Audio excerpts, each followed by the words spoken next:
अस्सलाम वालेकुम, मेरा नाम डॉक्टर फ़राह ईसा है और मैं फ़ाउंडर हूँ डॉक्टर फ़राह ईसा अकेडमी की और डायरेक्टर हूँ ई जोन की रेडियोलॉजी की doctor Isa laboratory and diagnostic centre में। आज हम बात करेंगे हीट स्ट्रोक के हवाले से।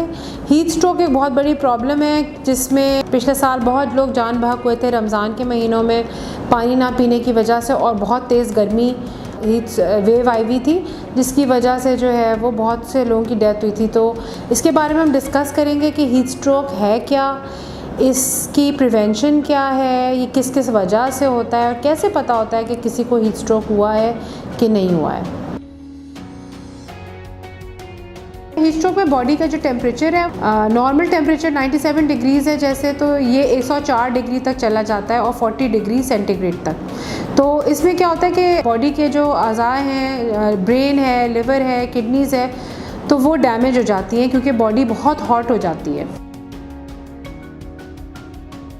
सबसे पहले हीट स्ट्रोक का साइन और सिम्टम है over heating of body, temperature change होना बॉडी का।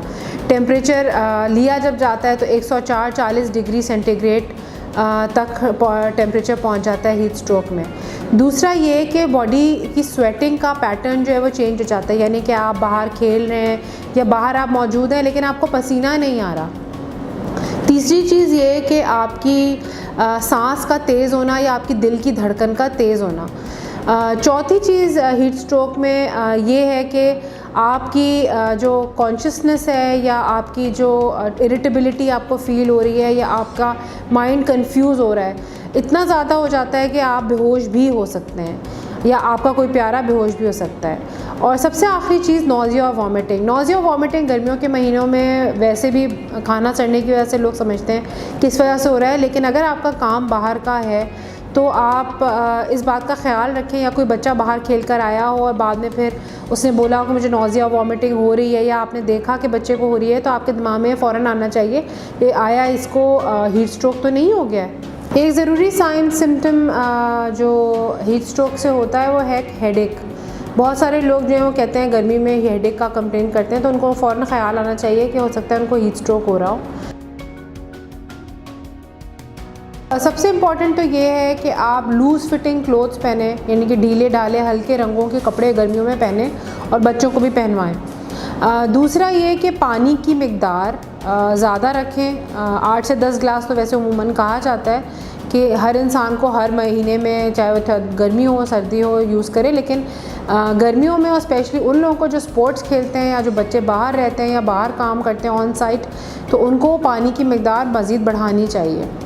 तीसरी चीज़ ये कि SPF का इस्तेमाल करें। SPF 15 से ज़्यादा आप इस्तेमाल करें ताकि आपकी जो हार्मफुल रेज़ हैं वो ब्लॉक्ड रहें। कुछ लोग ऐसे होते हैं जो ऐसी मेडिकेशन ले रहे होते हैं जिससे बॉडी का जो टेम्परेचर का मैकेनिज़्म, कंट्रोल का मैकेनिज़्म होता है वो ख़राब हो जाता है।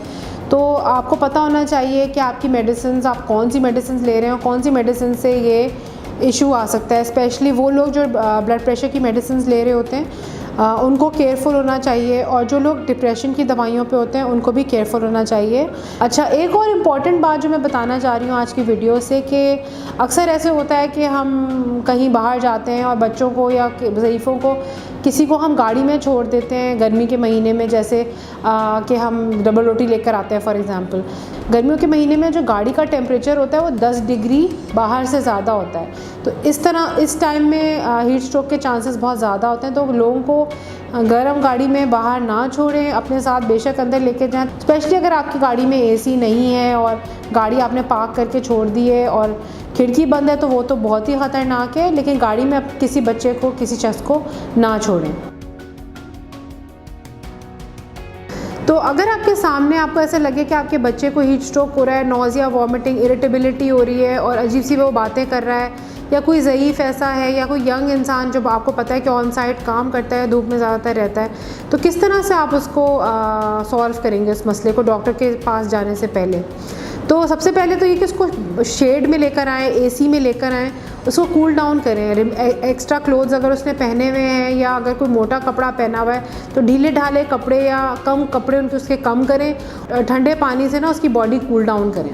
अगर आपको लग रहा है कि ऑल्टर्ड स्टेट है उसका, यानी कि माइंड उसका सही नहीं आ रहा है, बहुत कंफ्यूज्ड है या दिल की धड़कन या सांस बहुत तेज़ चल रही है तो आप फ़ौरन डॉक्टर के पास उसके लेके जाएं, क्योंकि बॉडी कूल करना और ये सब चीज़ें जल्द से जल्द करना, क्योंकि बॉडी के जो ऑर्गन्स हैं वो डैमेज हो सकते हैं, क्योंकि ज़्यादा टेम्परेचर की वजह से ब्रेन और किडनी जो वाइटल ऑर्गन्स हैं हमारे वो डैमेज चले आते हैं और इरिपेरेबल डैमेज होता है। तो फ़ौरन एहतियाती तदाबीर करें, आप उसको बॉडी कूल डाउन करें, शेड में उसको लेके जाएँ, ठंडी जगह पे रखें और डॉक्टर के पास लेके जाएँ ताकि वो फर्दर उनके साथ एहतियाती तदाबीर कर सकें।